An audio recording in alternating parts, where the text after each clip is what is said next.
Bonjour à tous, eh bien prenons un instant aujourd'hui pour lire et méditer un passage du livre du ciel de Luisa Picaretta.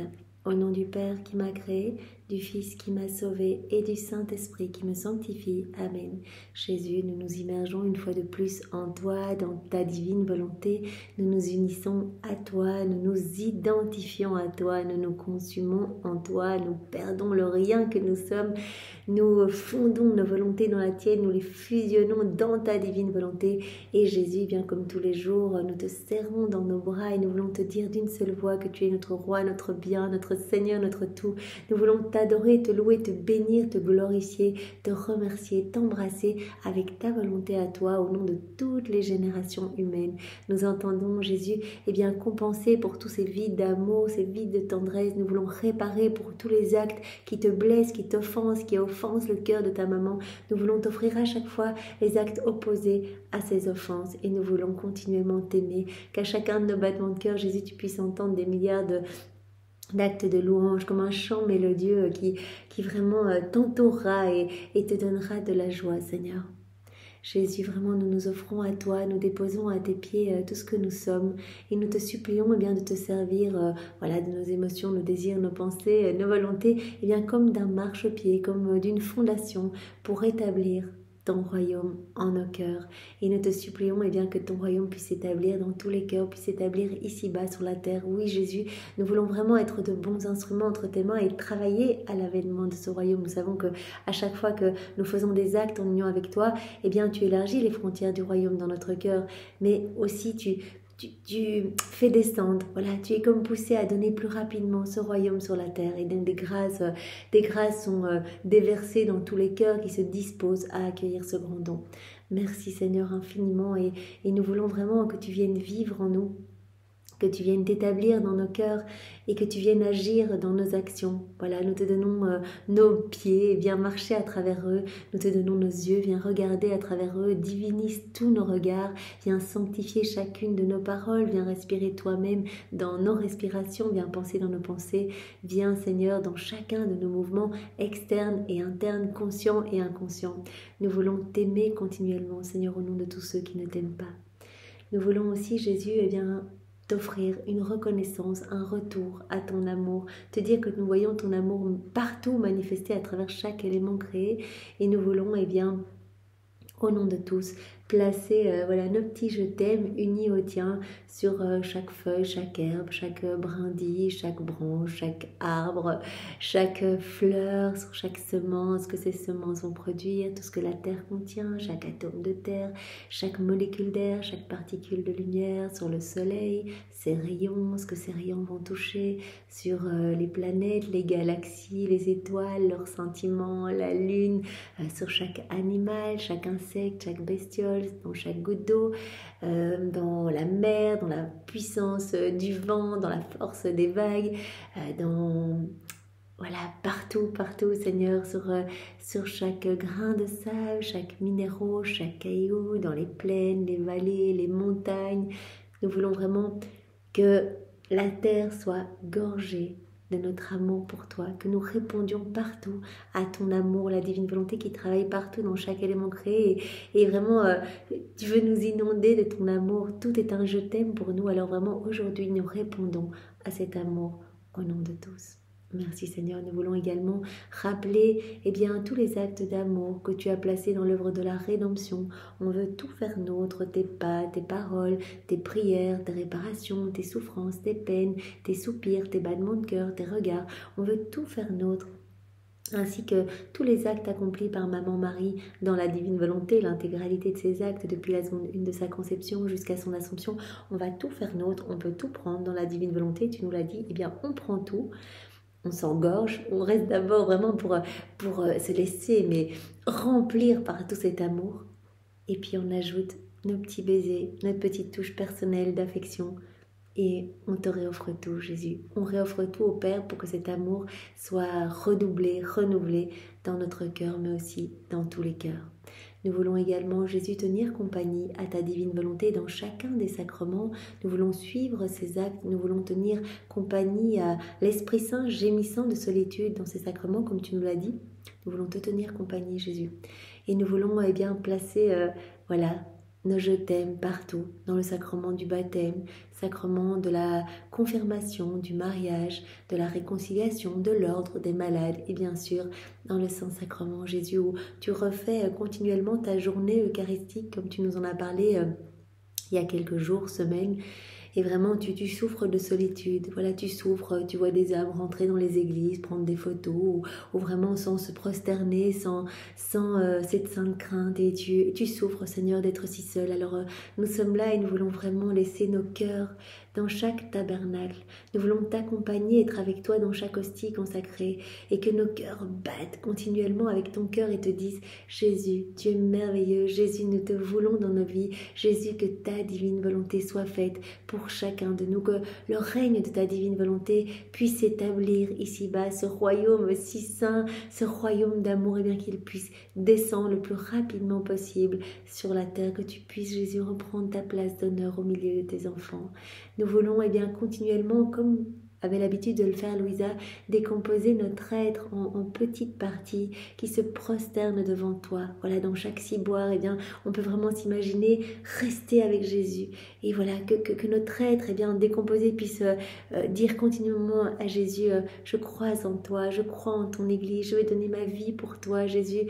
Je m'offre vraiment pour que tu puisses être glorifié par tes enfants continuellement. Je veux être vraiment cette petite guerrière pour toi. Je me retrouvais entre le ciel et la terre et vraiment refaire tous les actes mauvais en les plongeant dans ta divine volonté pour les magnifier, les diviniser, que tu ne reçoives qu'adoration, louange, bénédiction, Seigneur. Je ne veux plus que tu souffres bien, de toutes ces méchancetés humaines, de toutes ces froideurs, de toutes ces indifférences.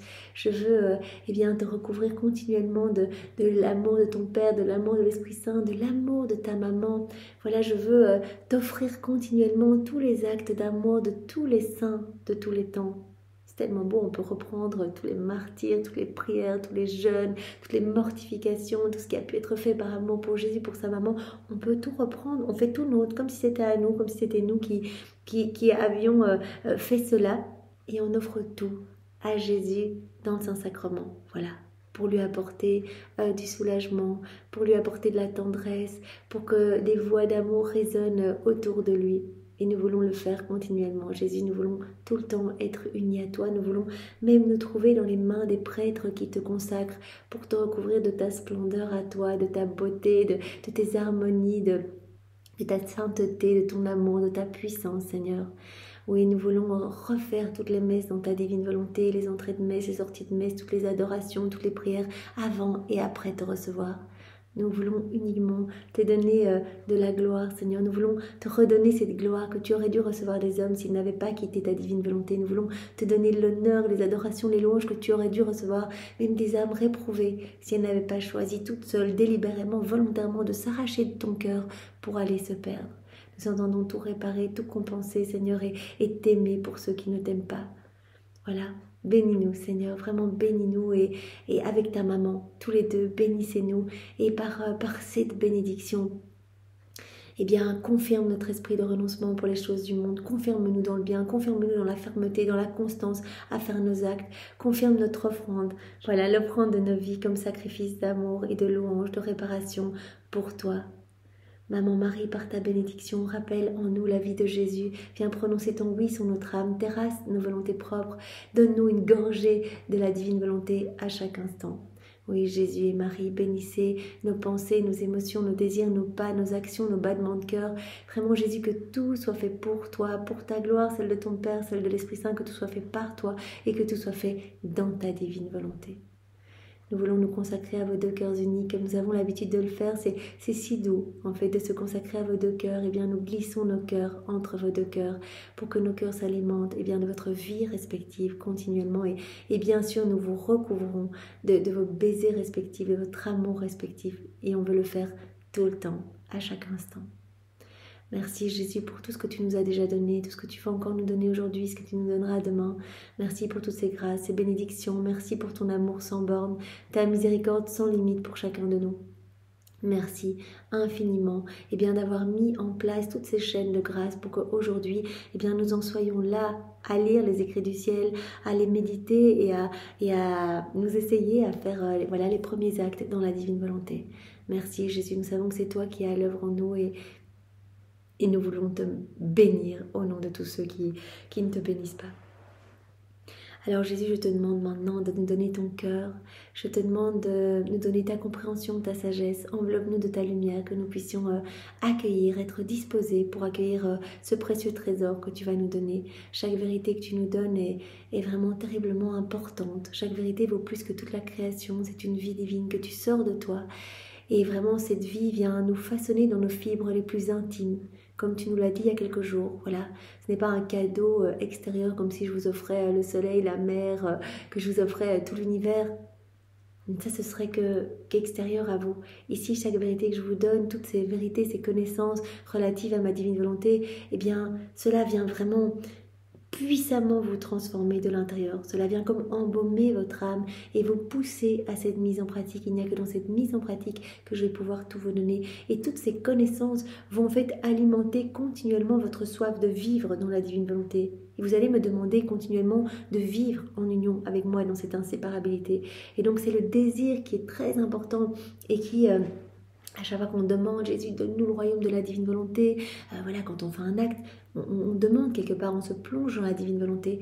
Et c'est vraiment ce désir, cette soif, cette demande de vivre dans la divine volonté qui attire l'Esprit Saint, qui attire le Père, qui attire Jésus à vivre dans nos cœurs. Et donc les connaissances sont importantes, elles sont comme complémentaires, elles vont nous aider à désirer en fait. Voilà. Donc c'est vraiment très beau. Jésus, parle maintenant à travers ma bouche, envoie sur chacun de nous ton Esprit Saint, que ce moment fait en union avec toi puisse avoir bien sûr des retombées bienfaisantes dans tous les cœurs. Viens, esprit d'amour, esprit de paix, esprit de joie, viens, par la puissante intercession du cœur immaculé de Marie, ton épouse bien-aimée. Viens, Esprit Saint, nous avons vraiment besoin de toi. Viens nous éclairer, viens nous brûler complètement, viens par la puissante intercession du cœur immaculé de Marie, ton épouse bien-aimée. Viens, merveilleux Esprit Saint, viens nous visiter maintenant, viens nous bousculer, viens par la puissante intercession du cœur immaculé de Marie, ton épouse bien-aimée. Alors le passage que nous allons voir ensemble est celui du 30 mai 1932. Nous sommes dans le volume 30 et c'est notre sœur Louisa qui parle. Mon petit esprit continue à traverser la mer du divin fiat. Il me semble qu'il occupe la première place et règne sur toute chose, comme aussi sur l'être suprême. Louisa, elle est immergée dans cette mer de lumière comme tous les jours. Elle est vraiment dans ce flot où elle voit bien comme cette ronde éternelle, toutes ces scènes ravissantes devant elle. Elle est subjuguée, elle est émerveillée par tant de beauté. Et comme elle dit, il me semble que le divin vouloir règne sur tout, même sur l'être suprême. Que le divin vouloir régit chaque élément de la création, régit absolument tout, donne vie à tout. Et il dit: c'est en vain que vous cherchez à m'échapper. Et en toute chose, il peut dire: je suis ici, je suis ici. Ah oui, la divine volonté est partout. Voilà, tout ce que l'on voit autour de nous dans la création, nous savons que c'est la divine volonté qui opère, qui agit. Ce que l'on voit, ce n'est qu'un petit voile cachant la divine volonté à l'œuvre. Et nous, si on a envie, bien sûr, c'est la divine volonté qui nous y maintient, qui nous donne le souffle, nos respirations, nos battements de cœur, etc. Donc c'est en vain que vous cherchez à m'échapper. Je suis partout, je suis ici. Je suis ici pour vous donner la vie. Je suis l'insurmontable. Personne ne peut me dépasser, ni en amour, ni en lumière, ni dans mon immensité où je forme pour moi autant de vie que je veux donner aux créatures. La divine volonté, elle est toujours à la recherche des actes des créatures pour y placer sa vie en fait. Parce que la divine volonté veut être notre vie. Nous avons reçu... Adam a reçu, au moment où il est sorti des mains de Dieu, la divine volonté comme vie. Et donc, on est tous appelés à laisser la divine volonté régner totalement en nous. Voilà, personne ne peut me dépasser. Dans mon immensité où je forme pour moi autant de vie que je veux donner aux créatures, aux puissances du divin vouloir qui, dans ton immensité, recherche les actes des créatures pour y former tes vies. en chacun d'eux, alors qu'elles ne les reçoivent pas ou les rejettent, et cette vie demeure étouffée en toi. La créature qui vit dans sa volonté humaine, elle rejette l'activité divine de la divine volonté. La divine volonté voudrait être vie en nous, elle voudrait être vie de chacun de nos actes. Mais la créature qui vit dans sa volonté propre, elle étouffe la divine volonté. Elle l'étouffe, elle l'enchaîne. La divine volonté est comme crucifiée dans cette âme. Elle est dans le râle de l'agonie continuelle. C'est pour cela que l'âme se sent si mal. Toutes les âmes qui vivent dans leur volonté propre se sentent mal. On peut le voir aujourd'hui, le nombre de burn-out qui explose, le nombre de suicides, de dépressions, etc. C'est ce mal-être en fait, c'est ce mal-être qui est ressenti parce que la divine volonté n'est pas reine en nous, parce qu'elle est sur la croix et qu'elle agonise en fait. C'est dans ce débattement en fait, dans cette agonie que vraiment l'homme va ressentir qu'il y a quelque chose qui ne va pas, etc. en lui. Et donc il va essayer de combler ce vide qu'il ressent en fait. Voilà. Parce que quand on étouffe, qu'on ligote la divine volonté, eh bien, notre âme est remplie de ce vide, on étouffe cette vie divine en nous. Notre âme, on l'empêche de se gorger de cette lumière, de cette splendeur. Et donc, on va essayer, dans notre volonté propre, de combler ce vide en nous immergeant dans les choses du monde, en achetant plus de choses matérielles, en essayant de faire plus d'activités, etc., dans une surenchère de choses humaines qui vont peut-être apporter un petit plaisir furtif, une petite satisfaction. Mais Jésus a dit, ça ne vous donnera jamais le vrai bonheur, la vraie paix. Jamais. Parce que je suis la source de tous les biens, de tous les bienfaits. Alors revenez, venez vous unir à moi, laissez ma divine volonté se déployer en vous et vous allez voir, vous allez retrouver directement en vous l'ordre, l'harmonie, vous allez avoir ma douceur, mon calme, mon tempérament. Ma vie divine va pouvoir se déployer en vous, puisque chaque acte fait dans la divine volonté est une nourriture qui alimente cette vie de l'amour, cette vie de prière, cette vie de réparation, cette vie de lumière, la vie du divin vouloir en nous. Mais comme dit Jésus, c'est une énorme souffrance pour la divine volonté qui est crucifiée dans énormément de cœurs. Et elle attend depuis 6000 ans, dans ce râle de l'agonie, elle attend de pouvoir se réimplanter dans les âmes depuis la chute d'Adam jusqu'à Louisa il y a 6000 ans. Et donc Louisa est la première nouvelle-née de la divine volonté, comme si elle sortait directement des mains de Dieu. Voilà, elle remplace Adam. Bien sûr, Jésus est la divine volonté et Marie a reçu par grâce que Jésus est par nature. Marie totalement dans la divine volonté, mais forme un maillon unique avec Jésus. Donc Louisa est la première créature investie du péché originel qui va vivre complètement dans la divine volonté. 6000 ans d'attente, de râle, d'agonie, d'asphyxie de la divine volonté. Et voilà, Jésus dit, mais ma divine volonté, elle agonise partout. Voilà, et elle attend dans chaque élément créé un petit retour d'amour, une petite visite. Je vous attends partout et je suis seule. Je suis dans cette solitude. Voilà. Les créatures ne reçoivent pas ces vies dans chacun de leurs actes ou les rejettent et cette vie demeure étouffée en toi, dans ton immensité. Et toi, sans jamais te lasser, donc c'est Louisa qui parle au divin vouloir, toutes ces vies demeurent étouffées en toi, dans ton immensité. Et toi, sans jamais te lasser, avec un amour capable de tout conquérir, tu continues. Au divin fiat, tu continues tes recherches, des actes humains, pour leur donner ta vie et y entrer à chaque instant. Donc, le divin vouloir est toujours dans cette inlassable recherche d'actes à investir en fait. Il veut déposer, eh bien, par acte, une petite vie divine. Chaque acte que l'on fait dans la divine volonté, c'est une vie divine. C'est absolument incroyable. Et donc, dans cette inlassable patience et attente, la divine volonté est à la recherche des actes des créatures à investir pour leur donner sa vie. Mais mon esprit se perdait dans la mer du fiat lorsque mon céleste maître, visitant sa petite fille, me dit... Jésus vient voir Louisa. Bienheureux fille de mon vouloir, chaque acte accompli dans ma volonté, c'est un pas que fait la créature pour se rapprocher de Dieu. Et Dieu fait à son tour un pas vers la créature. Chaque acte nous rapproche de Dieu. Comme Jésus l'avait dit, à chaque acte, eh bien, il y a une nouvelle chaîne de lumière, un nouveau lien de filiation entre ton cœur et mon cœur. Et ici, Jésus dit, c'est comme un pas supplémentaire que la créature fait vers Dieu et que Dieu fait vers la créature. Voilà, Jésus a pris un autre exemple, une autre image. À chaque acte que l'on fait dans la divine volonté, on façonne une petite marche d'or, l'escalier de la divine volonté.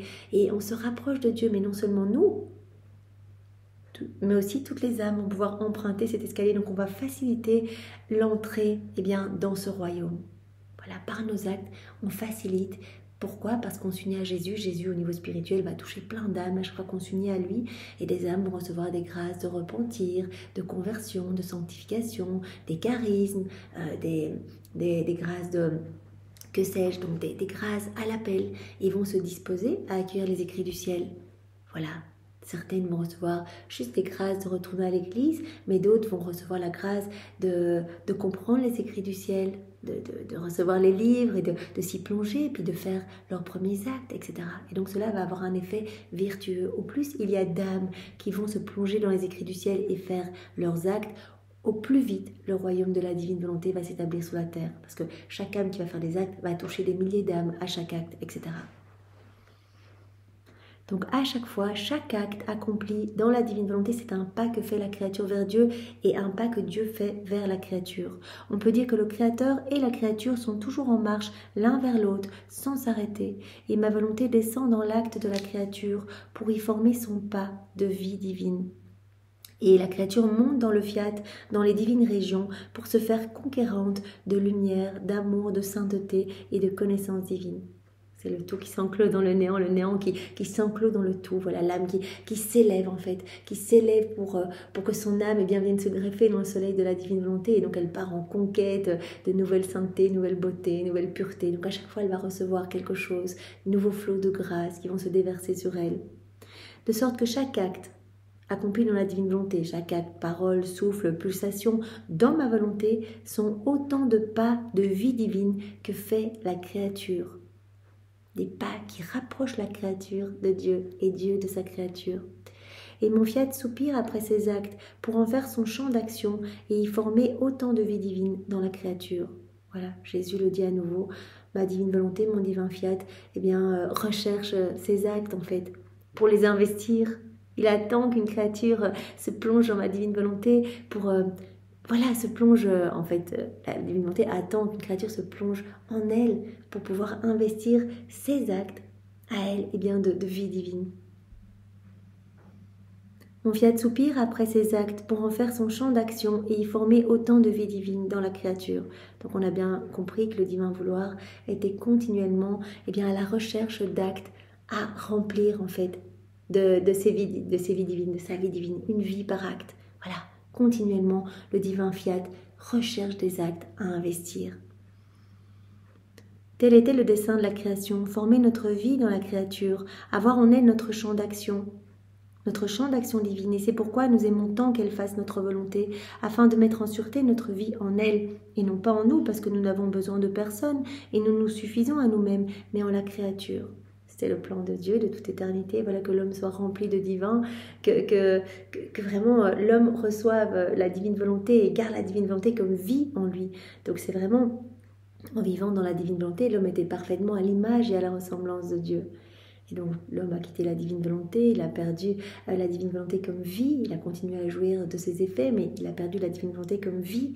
Et puis il s'est rempli de misère, de ses mauvaises passions, de ses mauvaises tendances. Il a commencé à avoir peur de tout. Tout ce que nous connaissons de mauvais aujourd'hui résulte de cette rupture de la volonté humaine avec la divine volonté. Et donc Jésus dit, c'est notre plan de toute éternité, que l'homme puisse à nouveau accueillir notre divine volonté comme vie. Nous voulons mettre notre vie dans la créature, mettre notre vie dans la créature. Il n'y a que dans la divine volonté qu'on va pouvoir récupérer cette ressemblance. Voilà, l'image, on l'a encore, on a 2 yeux, on a une bouche, etc. Mais cette ressemblance qui se manifeste dans l'agir, on va pouvoir la récupérer en se plongeant dans la divine volonté. Là, on va être comme des échos de la Trinité, des images de la Trinité, on va être d'autres Jésus sur la terre. Voilà, c'était le grand prodige que nous voulions et que nous voulons accomplir en vertu de notre volonté, former notre vie dans la vie de la créature. Le grand prodige, voilà, accompli en Adam et que Dieu veut accomplir maintenant chacun de nous, c'est le temps. Vous voyez, on a ces écrits ici, peut-être, Jésus nous l'a dit avant, lors de son passage sur la terre, ce n'était pas le moment. Il devait d'abord apporter des remèdes pour permettre à l'humanité de se relever. Il devait laisser des sacrements, etc., pour permettre à l'homme de se disposer à accueillir ce grand don. Il n'aurait rien compris, l'homme. Si directement Jésus lui avait parlé de la divine volonté, s'il avait parlé de la divine volonté à ses disciples, à ses apôtres, ils n'auraient rien compris. Il a d'abord dû commencer par enseigner des petites paraboles, etc. Et voilà, maintenant on a une chance incroyable, c'est que c'est le moment en fait. Voilà, nous pouvons depuis Louisa recevoir ces écrits, nous laisser travailler par toutes ces vérités et les mettre en pratique. Voilà, donc c'était notre plan et c'est toujours notre plan, former notre vie dans la vie de la créature. Par conséquent, si nous ne le faisons pas, la créature resterait dans son dessein premier, sans son dessein premier, ce plan initial. Voilà, le but c'est que l'homme retourne à cette place qu'avait Adam dans son état d'innocence. Si l'homme ne le fait pas, Jésus dit, la créature resterait sans son dessein premier en fait. Elle a été créée pour être unie à nous, pour être remplie de divin, pour être heureuse. La créature a été créée pour être propriétaire de tout, pour être dans cette réciprocité d'amour avec la Trinité, dans cette pleine harmonie, ne connaître ni maladie, ni vice, ni maux, etc. Donc si elle reste dans sa volonté propre, elle resterait, si elle resterait, sans ce dessein premier. Sans son dessein premier. Un empêchement à notre amour, une continuelle amertume à regarder pour voir en elle une œuvre si grande et d'une telle magnificence non réalisée et notre dessein manqué. Ce qui n'est pas possible. Jésus dit ce que l'on a décidé, c'est un décret d'autorité divine en fait, c'est un décret divin. Et donc ce qui a été décidé par Dieu, cela arrivera. Imaginez si toutes les créatures, Jésus nous dit, restaient dans leur volonté humaine, la création serait inachevée. Les créatures resteraient sans ce dessein premier, en fait, pour lesquels elles ont été créées. Et s'il n'y avait pas en nous la certitude que notre volonté pourrait avoir son règne dans la créature pour former notre vie en elle, notre amour brûlerait toute la création et la réduirait à rien. Jésus nous a parlé tous les jours précédents de cette certitude que son royaume allait s'établir sur la terre parce que vraiment Jésus nous a donné toutes ces vérités. Il dit j'aurais pas pris tout ce temps à vous donner toutes ces vérités. Il a dit ça à Louisa, j'aurais pas pris ces 50 années à te donner tous ces enseignements si je n'étais pas sûre que mon royaume allait s'établir sur la terre. Je n'aurais pas non plus enseigné la prière du Notre Père pour que les générations puissent d'une seule voix demander, vraiment même sans vraiment le comprendre, mais demander que s'établisse mon royaume. Donc vraiment, tout est là et dans la continuité, nous recevons aujourd'hui ces écrits. Et Jésus dit, si je n'avais pas eu cette certitude que mon royaume allait s'établir, parce que tout se trouve dans cet acte unique et éternel, donc Jésus nous parle déjà du triomphe du royaume de sa divine volonté, qui arrivera, du triomphe du cœur immaculé de Marie, même si on doit passer par une grande purification, etc. Jésus nous parle de cette certitude, il dit, s'il n'y avait pas eu cette certitude, on aurait déjà détruit tout en fait. Ça n'aurait pas eu de sens. Si tout reste établi, que tout autour de vous et que vous êtes encore en vie grâce à ma divine volonté, que tout est régi par ma divine volonté, etc. Si tout est encore là aujourd'hui, c'est parce que nous avons la certitude que le royaume de la divine volonté va s'établir. Sinon, on aurait déjà tout brûlé. Et si notre volonté supporte tant de choses, c'est parce que nous voyons notre dessein réalisé au-delà du temps. Mais lorsque la créature fait sa volonté, elle fait des pas en arrière et s'éloigne de son Créateur. Et Dieu fait des pas en arrière et forme entre les deux une distance infinie. Alors que quand on fait des actes dans la divine volonté, on se rapproche de Dieu, notre intimité grandit acte après acte, etc. Et Dieu se rapproche de nous, nous investit de plus en plus de sa lumière, de sa sainteté, de sa beauté, etc. Mais dès qu'on fait les actes dans nos volontés propres, en fait c'est comme si on reculait, on fait un pas en arrière et Dieu fait un pas aussi en arrière. Donc, il se crée une distance infinie entre la créature et son créateur. Tu vois par conséquent la nécessité de persévérer de façon continue, de travailler dans ma divine volonté afin de réduire la distance créée par la volonté humaine entre Dieu et la créature. Donc voilà, continue, Jésus le dit tout le temps, fais tes actes de manière continuelle en fait, alimente cette vie divine continuellement en toi parce que c'est important que cette distance qui a été créée entre l'homme et son créateur puisse vraiment diminuer. À chaque acte que l'on va faire, c'est Dieu qui se rapproche de tous les hommes, de toute l'humanité, non seulement de la créature qui fait cet acte, mais de tous les hommes en fait. Dieu est touché, reçoit un amour parfait au nom de tous, une réparation, donc sa justice divine aussi en est apaisée. Et la créature se rapproche de Dieu. Donc elle rapproche aussi toute l'humanité de Dieu. Tu vois donc la nécessité de persévérer de façon continue, de travailler dans ma divine volonté afin de réduire la distance créée par la volonté humaine entre Dieu et la créature. Et ne crois pas qu'il s'agisse d'une distance personnelle, petite distance comme ça. Je suis en toute chose, en tous, au ciel et sur la terre. La distance que forme la volonté humaine sans ma volonté, c'est une distance énorme, infinie, une distance de sainteté, une distance de beauté, une distance de beauté, de bonté, de puissance, d'amour, qui sont des distances infinies. En fait, c'est une distance infinie. On n'a pas aidé, en fait. La distance que l'on met quand on agit dans nos volontés humaines. On se déconnecte tellement de Dieu, puisqu'on ne laisse pas Dieu vivre en nous. On a été créé pour le laisser vivre en nous. On ne le laisse pas vivre en nous et on l'attache.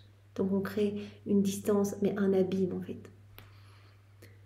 Une distance tellement grande, une distance infinie que seul mon vouloir à l'œuvre dans la créature peut réunir, rejoindre et rendre inséparables l'un de l'autre mon vouloir et la créature. Seul Dieu, seule la divine volonté va pouvoir réunir à nouveau la créature et son créateur, la divine volonté et les hommes. C'est ce qui s'est passé dans la rédemption, où chaque manifestation faite par nous concernant la descente du Verbe sur la terre était autant de pas que nous avons fait vers l'humanité qui priait et l'attendait. Et ces pas apportaient nos manifestations, nos prophéties et nos révélations aux créatures qui ont ainsi pu faire leur pas vers l'être suprême.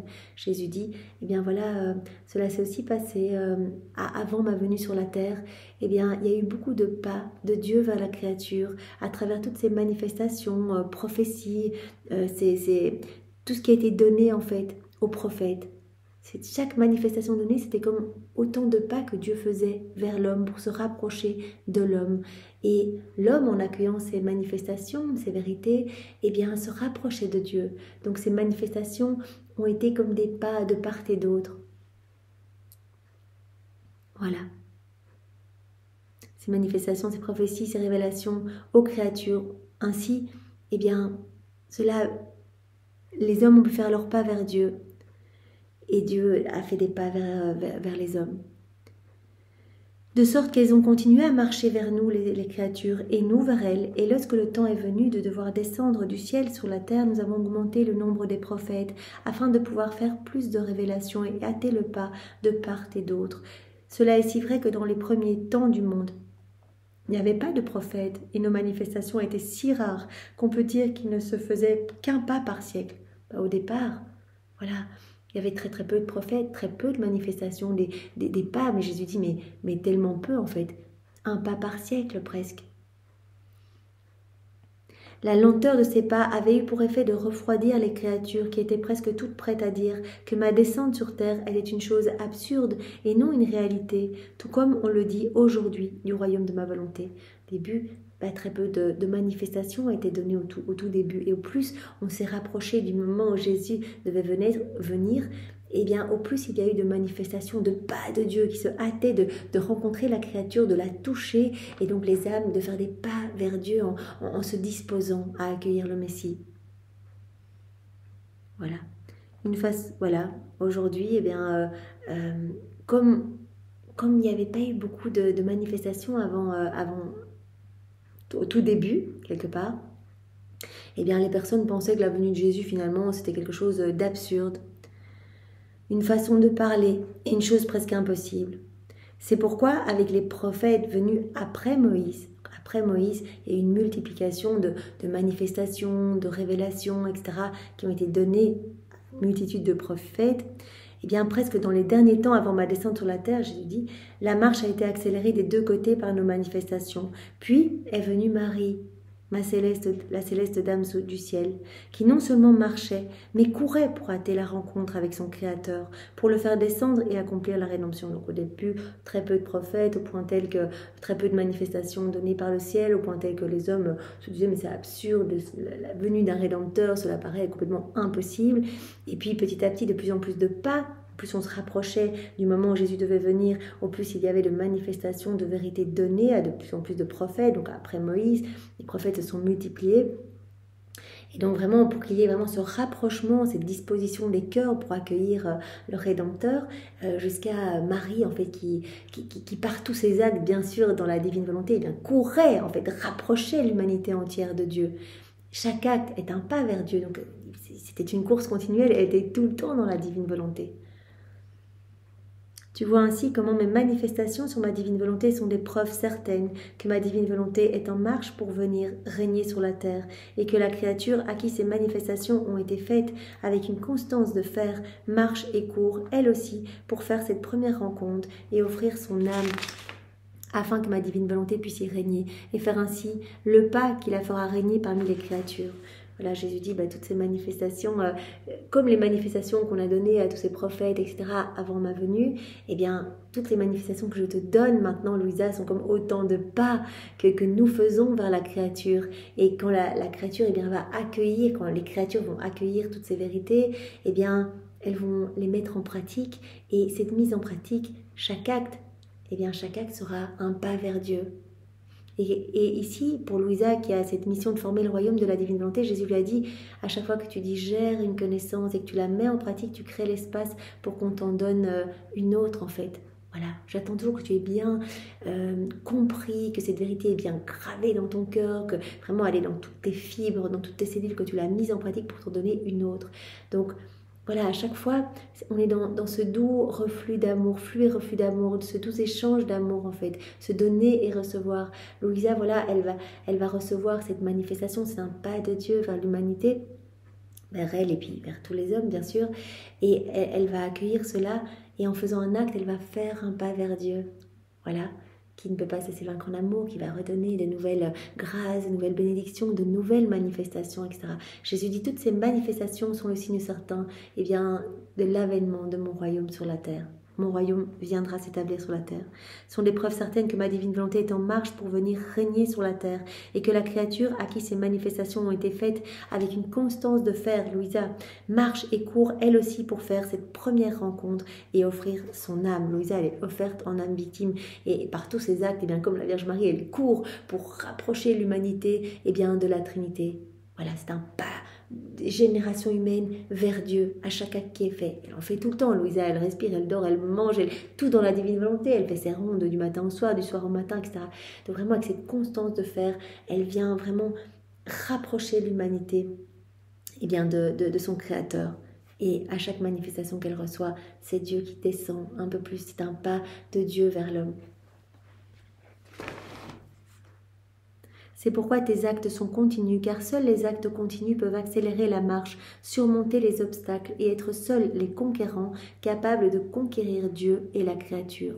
Donc voilà, seuls les actes continus peuvent vraiment alimenter cette vie divine. Ces actes continus peuvent être vraiment des conquérants capables de conquérir Dieu et la créature.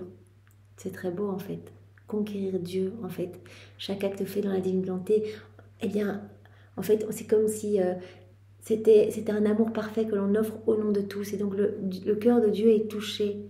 Et vraiment, voilà, se voit comme contraint de se rapprocher des hommes en fait. À chaque fois qu'on fait un acte, on touche le cœur de Dieu. Et Dieu se rapproche des générations humaines. Après quoi, la foule de mes pensées sur la divine volonté continuait, et après avoir reçu la Sainte Communion, je me disais, quelle différence y a-t-il entre le sacrement et la divine volonté? Et mon souverain Jésus, déchirant les voiles eucharistiques, se fit voir, et avec un soupir de tristesse, il me dit. Donc voilà, Louisa, elle reçoit l'Eucharistie, elle reçoit Jésus Eucharistie, et se dit, mais quelle différence il y a entre les sacrements et la divine volonté? Et Jésus déchire les voiles eucharistiques et lui parle. Ma bienheureuse fille, la différence est grande entre les deux.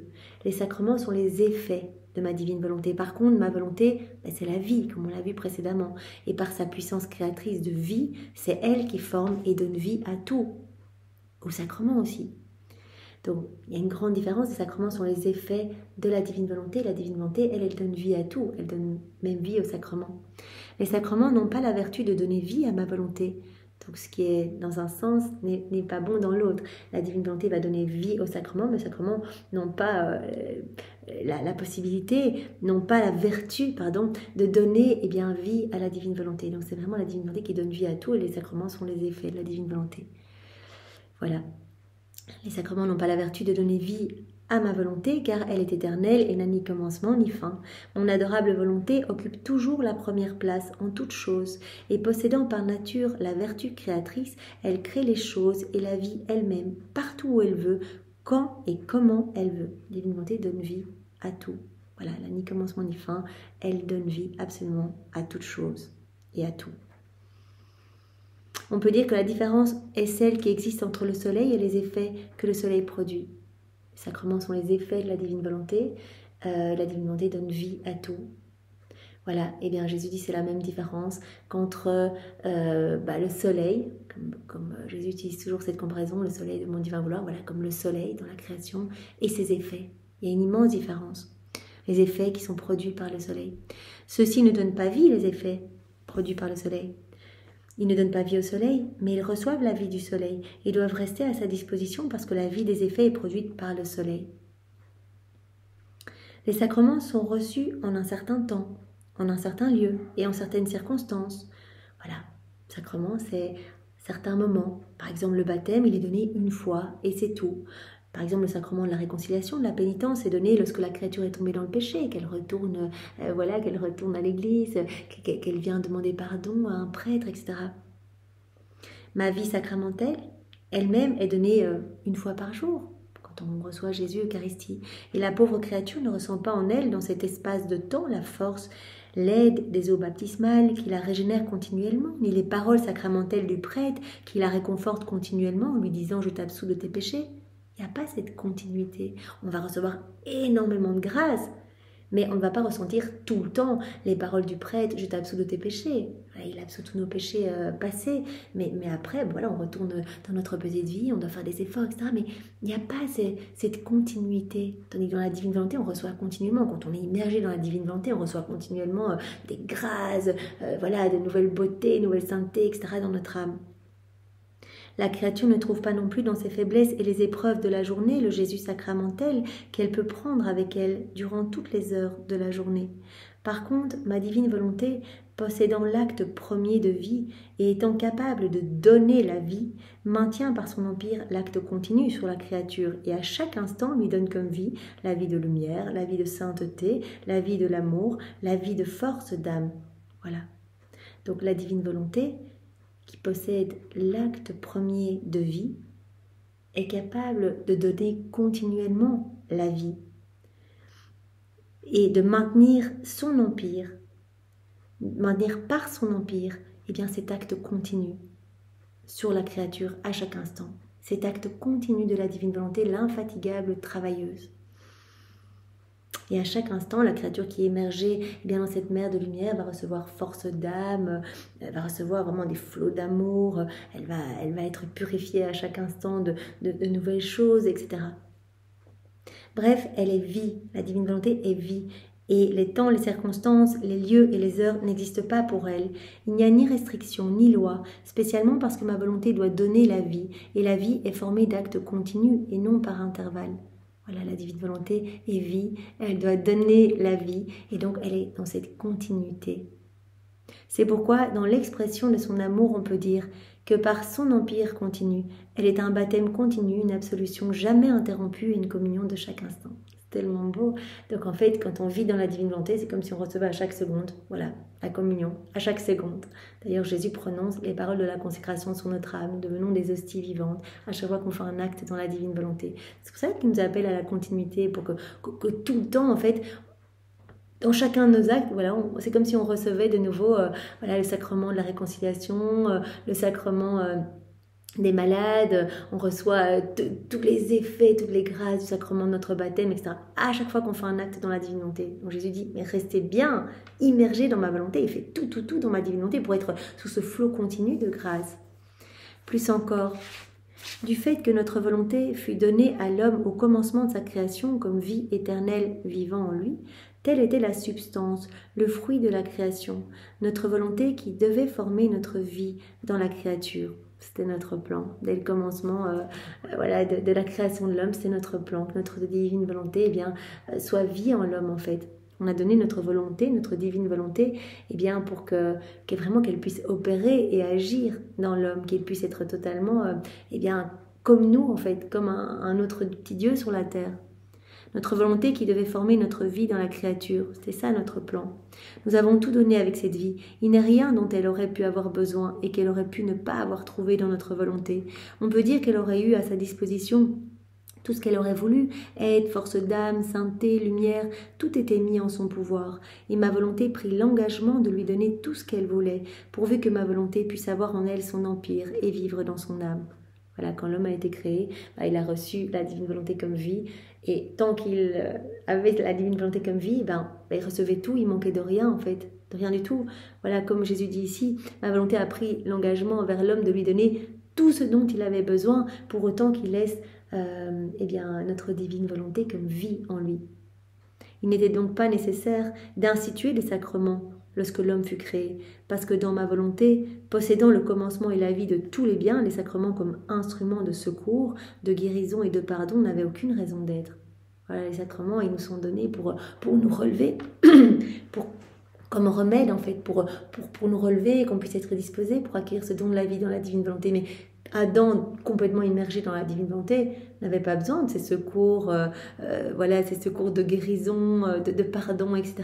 Il n'avait pas besoin de ça. La divine volonté étant source de tous les biens, de tous les bienfaits, il avait tout. Il était parfaitement heureux, parfaitement en santé, parfaitement rempli de grâce et de grâce. On l'a vu hier, il avait la science infuse, divine science, divine connaissance, etc. Mais lorsque l'homme rejeta notre volonté, il se trouva alors sans vie divine, et donc sans vertu nourrissante, sans l'acte continu de réception d'une vie nouvelle et croissante. Quand il a quitté la divine volonté, il a perdu cette vie divine en lui, en fait, la divine volonté comme vie en lui. Donc il n'avait plus cette vertu nourrissante. Et s'il n'est pas mort entièrement, c'est par les effets que ma divine volonté lui donna selon ses dispositions, les circonstances et les temps. Donc il n'avait plus la divine volonté comme vie, mais il a pu survivre parce qu'il a pu continuer à recevoir les effets de la divine volonté en fait. Notre paternelle bonté, voyant que l'homme se hâtait de plus en plus, afin de lui apporter aide et secours, ma volonté lui a donné la loi comme norme de vie. Voilà. L'homme, sombrant de plus en plus dans ses maux en fait, en ayant quitté Dieu, en s'étant déconnecté de Dieu, en ayant rejeté la divine volonté, Dieu lui a donné une loi comme norme de vie. Car dans la création, elle ne lui a donné ni loi, ni autre chose, ni aucune autre chose, si ce n'est ma divine volonté, qui en lui donnant la vie, lui donnait continuellement notre loi divine en nature, de telle sorte qu'il devait la ressentir en lui-même comme vie propre, sans qu'il soit besoin de la lui rappeler, de lui commander. Il avait cette science infuse. Au moment de la création, l'homme n'avait pas besoin de loi. Il avait la divine volonté comme loi divine en lui, il la ressentait, il la comprenait naturellement, etc. Plus encore du fait que là où règne ma volonté, il n'est nul besoin de loi ni de commandement. Les lois sont pour les serviteurs, pour les rebelles et pas pour les enfants. Voilà, Jésus nous appelle à revenir à cette place d'enfant. Il n'y aura pas besoin, si on est immergé dans la divine volonté, pas besoin vraiment d'être régi par des lois, etc. Il y a tout dans la divine volonté. La divine volonté comprend toutes les lois célestes, les lois divines, comprend tous les sacrements, comprend tout. Alors, il ne faut pas que cela nous pousse à ne plus aller à la messe. Bien sûr, c'est tellement important, l'adoration, tous les sacrements sont tellement importants parce qu'on n'y est pas encore dans la divine volonté, on est en chemin. Donc, c'est vraiment le pain d'effort, aller à la messe. Et puis, on y va maintenant différemment. On y va pour consoler Jésus, on y va pour réparer avec lui, pour être dans l'hostie avec lui, pour l'aimer au nom de tous ceux qui ne l'aiment pas, etc. Pour communier dans la divine volonté au nom de tous ceux qui ne communient pas, tous les hommes de tous les temps ou qui ont communié de manière mal disposée. Donc Jésus dit, les lois sont pour les serviteurs, pour les rebelles, mais pas pour les enfants. Donc Adam, qui était vraiment, véritablement à cette place d'enfant de Dieu, il n'avait pas besoin de toutes ces lois. Entre nous et ceux qui vivent dans notre vouloir, tout est résolu dans l'amour. Mais avec toute la loi, l'homme ne s'est pas rétabli. Malgré cette loi qui a été donnée à l'homme, cette loi comme norme de vie, il ne s'est pas rapproché de Dieu. Et comme l'homme avait été l'idéal de notre création et que c'est pour lui seul que tout avait été créé, je voulais venir sur la terre par les hommes et pour leur donner un meilleur soutien, des remèdes plus complets, des moyens plus sûrs et des secours plus puissants. Et c'est comme ça que j'ai institué les saints sacrements. Donc Jésus dit, cette loi, ça n'a pas suffi. Et donc je suis venue sur la terre pour donner aux hommes des vrais remèdes plus puissants, plus complets, un meilleur soutien, des moyens plus sûrs, pour que l'homme puisse à nouveau se rapprocher de Dieu, se disposer, pour qu'il puisse accueillir à un moment, un jour, Jésus, voilà, nous en sommes maintenant, un jour à accueillir le royaume de la divine volonté, à accueillir ce don de cette inséparabilité avec son Créateur. Donc Jésus dit, j'ai institué les sacrements et ceux-ci agissent dans le temps et les circonstances selon les dispositions des créatures, comme on le sait, comme des effets et des œuvres de ma divine volonté. Mais si avec tout ce grand bien, l'âme ne laisse pas entrer en elle ma divine volonté comme vie, elle gardera toujours ses misères, une moitié de vie, et elle sentira ses passions vivantes. Jésus dit, il n'y a que dans la divine volonté que l'âme va pouvoir être profondément purifiée en fait et reprendre vraiment cette place d'enfant digne, debout, revêtu de toutes les merveilles du ciel, etc. Voilà. Si on va tous les jours à la messe, etc., on peut aller se confesser une fois par semaine, c'est très bien, on va recevoir énormément de grâce et j'encourage à le faire. Mais Jésus dit, la vie dans la divine volonté va mais infiniment plus loin, parce que la divine volonté, c'est la vie. La divine volonté donne vie à tout, tandis que les sacrements sont des effets de ma divine volonté. Et donc, si la créature ne revient pas à cette place, ne laisse pas la divine volonté régner en elle, elle gardera toujours ces mauvaises tendances, des passions. Donc, elle va essayer de lutter elle-même toute seule, vraiment par vraiment l'exercice de vertu, vraiment avec sa volonté propre. Elle va essayer de lutter contre ces mauvaises tendances. Et elle va recevoir beaucoup de grâce à travers le sacrement pour lutter. Mais Jésus dit, il n'y a pas de comparaison possible. Elle sentira toujours ses passions vivantes. La sainteté, le salut lui-même seront toujours précaires. Voilà, une mauvaise situation, on va se retrouver confronté à telle ou telle personne et on va rechuter, etc. quand on est dans nos volontés humaines. Voilà. Et puis, on est tributaire aussi des autres. Si on veut exercer notre vertu d'obéissance, il faudrait une personne qui nous mette sous obéissance. Si on veut exercer la patience, il faudrait une personne qui nous mette en situation. On va pouvoir essayer de gérer notre patience par des efforts, etc.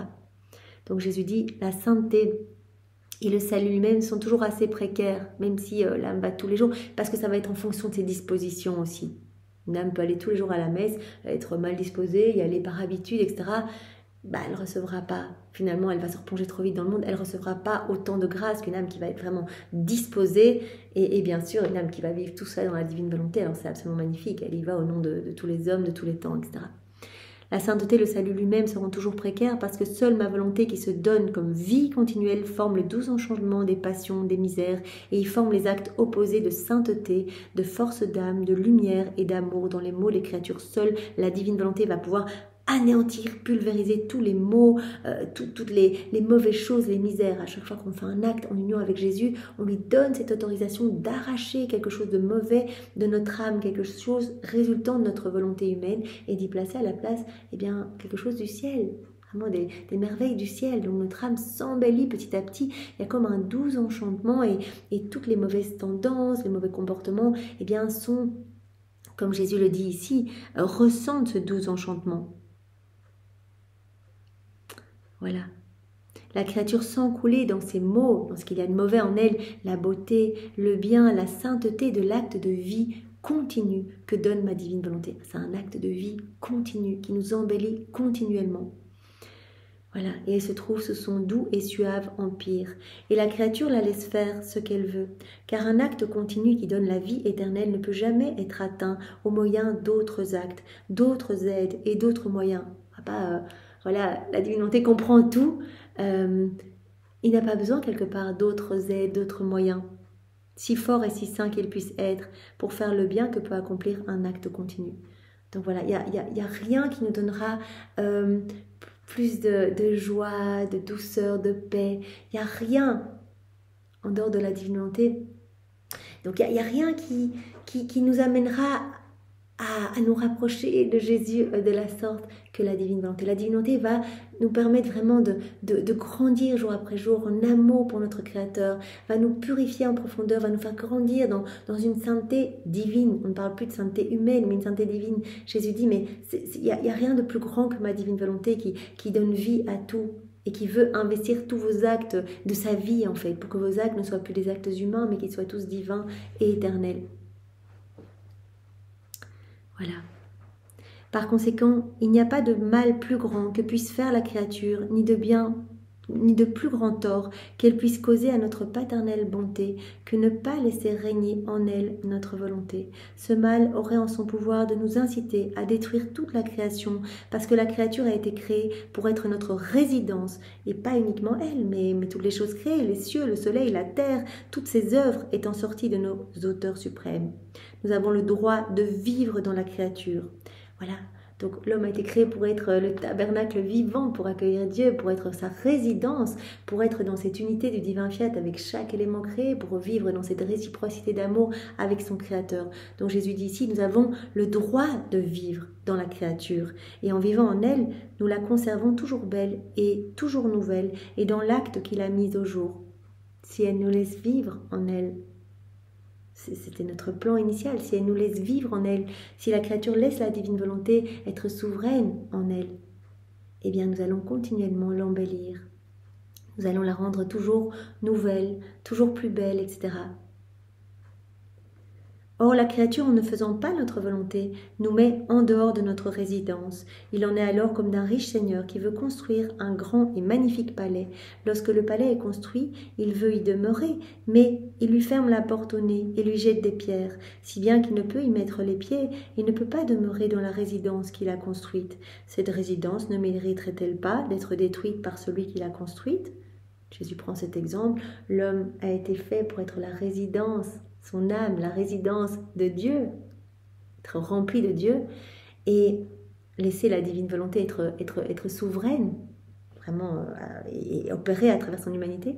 Mais l'homme, en quittant la divine volonté, eh bien, a fait comme dans cet exemple que Jésus nous donne, comme voilà un seigneur qui se fait un beau palais, qui construit tout son palais. Au moment où tout est construit, tout est magnifique, eh bien, les serviteurs ou les personnes à l'intérieur, même ses enfants, en fait, ses enfants, c'est ça l'exemple, parce qu'on est les enfants de Dieu, le met dehors, en fait. Voilà. Nous, on met dehors la divine volonté, on la met sur la croix, on veut agir seul. Voilà, comme ces enfants qui vont mettre dehors, eh bien, leur père, en fait, qui va être là à la sortie de ce palais, qui ne pourra pas y entrer. Voilà. Cette résidence ne mériterait-elle pas d'être détruite par celui qui l'a construite ? Mais il ne le fait pas, parce qu'il aime son œuvre, et il attend et attend encore, car il sait qu'il peut vaincre par l'amour, et que sa résidence lui ouvrira d'elle-même les portes pour le laisser entrer et lui donner la liberté de vivre en elle. Donc le père pourrait se dire, mais je vais détruire cette résidence, c'est pas possible, on ne peut pas me laisser rentrer, etc. Mais il ne le fait pas parce qu'il aime son œuvre. Et il attend dans cette patience, en fait. Il dit, je vais les vaincre par l'amour, en fait. Chaque manifestation qu'on reçoit, mais c'est une pluie d'amour, un torrent d'amour, et tout est amour pour nous. Et au plus on va lire, au plus on va se rendre compte de cet amour, et on va vraiment se laisser remplir par cet amour. Donc Jésus veut nous vaincre par son amour. Voilà. Et voilà, comme ce papa, il sait qu'un jour on lui ouvrira les portes pour le laisser rentrer, lui donner la liberté de vivre dans cette résidence. C'est dans ces conditions que nous place la créature en ne laissant pas notre volonté régner dans son âme. Elle nous ferme les portes en plein visage et elle nous jette les pierres de ses fautes. Et nous, avec une invincible et divine patience, nous attendons. Et la créature, ne voulant pas de notre volonté en elle comme vie, avec une paternelle bonté, nous lui donnons les effets de notre volonté, que sont les lois, les sacrements, l'évangile, les secours, de mes exemples et de mes prières pour elle. C'est tellement beau en fait. Voilà, comme ce père qui a été chassé alors qu'il a tout construit, qu'il a tout préparé, etc. Chassé et qui se retrouve dehors et qui attend et qui se dit mais un jour la porte s'ouvrira, je vais les vaincre par ma patience, par mon amour, par ma bonté, etc. Eh bien nous avons mis en dehors de nos cœurs la divine volonté, enfin nous l'avons écrasée en nous, nous avons étouffé sa vie divine.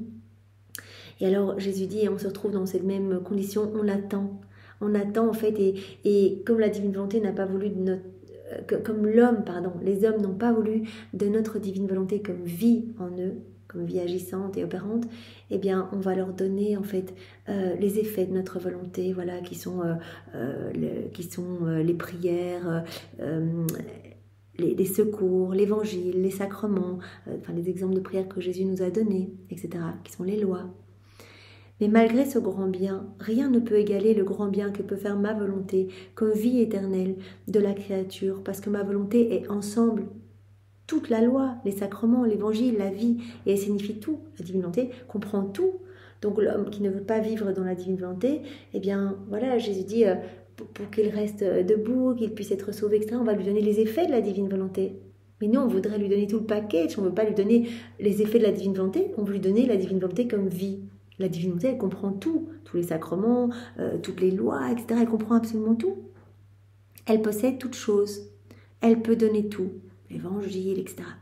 Cela suffit pour comprendre la grande différence qu'il y a entre ma volonté comme vie continue dans la créature et entre les effets qu'elle ne peut pas produire de manière pérenne, mais selon les circonstances, dans le temps, dans les sacrements eux-mêmes.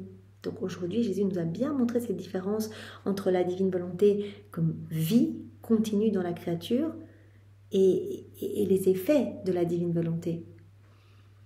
Voilà. Que la divine volonté ne peut pas produire de manière pérenne, mais selon les circonstances. Voilà, le sacrement, on va le recevoir dans telle ou telle circonstance. Cela va avoir des petites grâces, vraiment au moment où on va aller eh bien, recevoir Jésus dans notre cœur, on va recevoir des grâces, etc. Mais la divine volonté, elle agit de manière continue. C'est cela que Jésus nous a dit aujourd'hui. Et bien que les effets puissent apporter de grands biens, les effets peuvent apporter de grands biens, de grandes grâces, de grandes bénédictions, ils ne peuvent jamais parvenir à produire tous les biens, l'intégralité des biens que la vie de ma divine volonté, régnant et dominant dans la créature, peut produire. Quand une créature se plonge dans la divine volonté, qu'elle vit dans la divine volonté, elle va avoir l'intégralité des biens, des bienfaits, toutes les grâces, etc. C'est inouï. Et donc Jésus dit, il y a beaucoup de grâces qui sont données dans mes sacrements, qui sont les effets de ma divine volonté. Mais les effets de ma divine volonté ne vont pas apporter autant de bienfaits que quand l'âme se plonge dans ma divine volonté et reçoit d'un coup tout en fait. On reçoit tous les sacrements, dès qu'on s'y plonge, on reçoit tout. Voilà. Ils ne peuvent pas parvenir, donc les effets de la divine volonté ne peuvent pas parvenir à produire tous les biens que la vie de ma divine volonté régnant et dominant dans la créature peut produire. Par conséquent, sois attentive, ma fille, et donne à ma divine volonté la sainte liberté de faire ce qu'elle veut dans ton âme et agis de manière continue pour être tout le temps sous cette douche de cadeaux et de grâce. On reçoit tout d'un coup. La divine volonté comprend tout.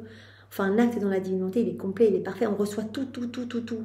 Au moment où on fait cet acte. Donc Jésus dit, mais fais tout le temps les actes, restez tout le temps dans la divine volonté pour être tout le temps sous ces torrents de cadeaux. Voilà. Donc vraiment, c'est très beau. Et cela, comme nous sommes en chemin, et bien cela doit nous pousser à continuer. Bien sûr, il faut aller à la messe, lire les évangiles, laisser la parole de Dieu nous travailler, mais nous pouvons vivre cela dans la divine volonté. Voilà, on reçoit les textes de l'évangile au nom de tous, on fait une petite ronde dans la rédemption, on se trouve avec Jésus, au moment où il soignait les malades, on place toute l'humanité devant Jésus, on dit voilà, mais vraiment j'ai tant ta bénédiction dans tous les cœurs, j'ai tant cette guérison, je dispose les cœurs avec toi pour qu'ils accueillent tous ta divine volonté, etc. Donc on peut être avec Jésus à chaque instant. Quand on fait notre rosaire, il faut le faire, et je suis la première à le faire, eh bien tout cela peut vraiment nous servir de matériel, en fait, de base pour demander l'établissement du royaume. Donc vraiment, à chacun des mystères, on est avec Jésus, on lui dit merci, on l'aime, on le loue, on le bénit pour tous, on répare, on lui demande l'établissement de son royaume sur la terre, etc. Donc c'est vraiment, c'est très beau en fait. Vraiment, on va vivre différemment les sacrements, en fait. On va tout vivre dans la divine volonté. Même quand on va se confesser, Jésus dit « faites-le dans la divine volonté ». Pour que toutes les âmes puissent recevoir vraiment une pluie de miséricorde et de pardon. Que toutes les âmes puissent ressentir un rafraîchissement, une purification dans leur cœur. Donc faisons tout dans la divine volonté. Continuons, bien sûr. Je vais tous les jours à la messe. Vraiment, c'est tellement merveilleux, la messe. C'est vraiment, on est invité, on a la table d'honneur. Vraiment, c'est tout le ciel qui vient s'enclore au moment où on reçoit Jésus Eucharistie. C'est tellement magnifique. Et Jésus dit, voilà, dans chacun de vos actes, c'est tout le ciel qui s'enclôt aussi.